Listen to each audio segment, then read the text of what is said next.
যে খবরে নজর রাখবো, রাজ্য জুড়ে হর ঘর তিরঙ্গা অভিযান। 9 থেকে 17 আগস্ট বিশেষ কর্মসূচি রাজ্যে। জেলায় জেলায় 13 দফা নির্দেশিকা নবান্নের এবং এই কর্মসূচির জন্য জেলা, ব্লক, পুরসভা স্তরে আর্থিক বরাদ্দ। রাজ্য জুড়ে হর ঘর তিরঙ্গা অভিযান 9 থেকে 17 আগস্ট বিশেষ কর্মসূচি রাজ্যে।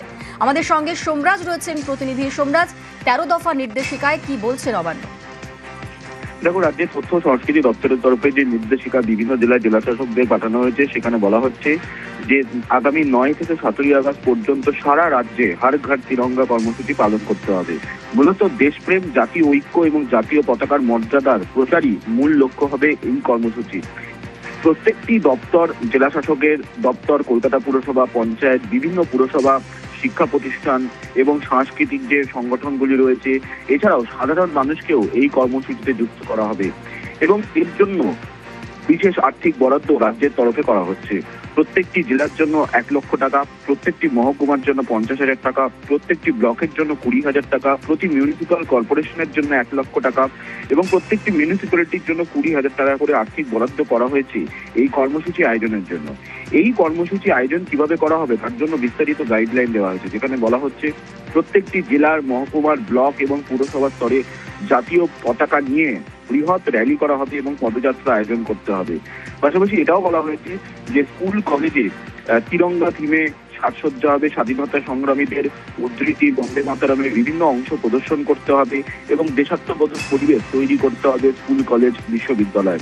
এছাড়াও বলা হয়েছে সরকারি অফিস, বিভিন্ন ঐতিহ্যবাহী ভবন, বাস টার্মিনাস থেকে শুরু করে ফেরিঘাট, বাজার এলাকা সহ বিভিন্ন গুরুত্বপূর্ণ স্থানে তিরঙ্গা আলোকসজ্জা করতে হবে এবং বড় তিরঙ্গা রঙ্গোলিও তৈরি করতে হবে, তেমনটাও নির্দেশ দেওয়া হয়েছে।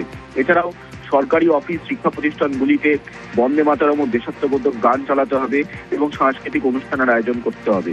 প্রত্যেকটি বাড়িতে, দোকানে, বাণিজ্যিক প্রতিষ্ঠানে এবং শিক্ষা প্রতিষ্ঠানে জাতীয় পতাকা উত্তোলন যাতে করা হয় সেই আহ্বানও জানানো হয়েছে রাজ্যের তথ্য সংস্কৃতি দপ্তরের তরফে। পাশাপাশি জাতীয় পতাকার ইতিহাস এবং গুরুত্ব নিয়েও প্রদর্শনী আয়োজন করতে হবে। এছাড়াও স্কুল, কলেজ, বিশ্ববিদ্যালয় এবং বিভিন্ন এলাকায় রচনা, কুইজ, সেমিনারের আয়োজন করতে হবে, দেশাত্মবোধক সাংস্কৃতিক অনুষ্ঠানের আয়োজন করতে হবে এবং স্বাধীনতা আন্দোলন ও জাতীয় সংহতি সম্পর্কে সচেতনতাও বাড়াতে হবে এই কর্মসূচির মাধ্যমে। এছাড়াও ব্যানার, পোস্টার, ডিজিটাল প্রচারের উপর বিশেষভাবে গুরুত্ব দিতে বলা হয়েছে। সাংস্কৃতিক ও ক্রীড়া জগতে বিশিষ্ট ব্যক্তিদের যুক্ত করতে হবে এবং বড় জনসমাগম অনুষ্ঠান করতে হবে। এছাড়াও প্রতিটি জেলায় জাতীয় পতাকা বিতরণ করা হবে। এই গোটা কর্মসূচির জন্যই জেলা থেকে ব্লক স্তর, মিউনিসিপ্যালিটি স্তর, পুরসভা স্তর, প্রত্যেকটি স্তরই বিশেষ আর্থিক বরাদ্দ রাজ্য সরকারের তরফে করা হয়েছে। ইতিমধ্যে রাজ্যের তথ্য সংস্কৃতি দপ্তরের সচিব বিভিন্ন জেলা শাসকদের এই নির্দেশিকা পাঠিয়েছে। ধন্যবাদ সোমরাজ।